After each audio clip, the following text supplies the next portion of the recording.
Today on Morning Meditations, we're going to learn about an awesome prophet from the Old Testament that you've probably never heard of.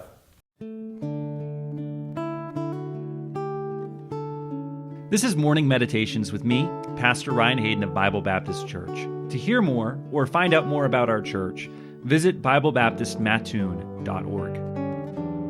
In 1 Kings 22, Ahab, the wicked king of Israel, and Jehoshaphat, the godly king of Judah, are considering going to war together against Syria. Before Jehoshaphat will sign off on it, though, he insists that they get a word from God about it. That, by the way, pretty good practice. Before you make any major decision, it's wise to get God's counsel on it. Jehoshaphat was right here. So Ahab rounded up about 400 prophets so they could find out what God had to say. Now, remember, Ahab, this is the same guy that was married to Jezebel. This is the guy that's personally supporting 400 priests of Baal. He's the same guy who was supportive when his wife tried to kill all of the prophets. So these 400 prophets who were on good terms with Ahab, they couldn't have been very good prophets. All of them say basically the same thing. They say, go ahead, go to war, you will win, you will prosper. In other words, they told Ahab exactly what he wanted to hear. Now, Jehoshaphat was godly enough to see through this, and he asked Ahab, isn't there anybody else?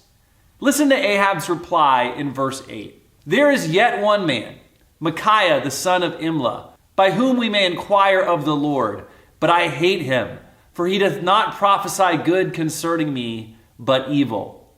At Jehoshaphat's urging, they go and they find Micaiah, and to no one's surprise, he correctly predicts that Israel won't be victorious in this battle, and that Ahab would die in the battle. And then the rest of the chapter just bears out Micaiah's prediction. Now, what can we learn from this story? I think one of the things that we can learn is that there's always going to be preachers who will be willing to tell people exactly what they want to hear. There will always be ear ticklers.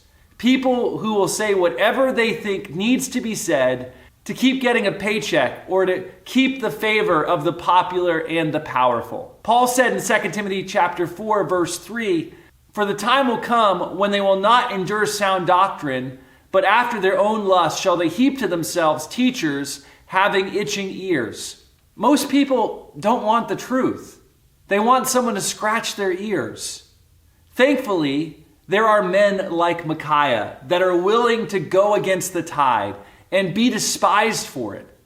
Thankfully, there are men who will teach the truth and preach the truth even when it's unpopular or could get them into trouble. The preacher's job is to say what God says. And often what God says goes against the grain of what the world wants to hear. It doesn't matter. We already have too many guys who will tell the Ahabs of this world exactly what they want to hear. We need more Micaiahs.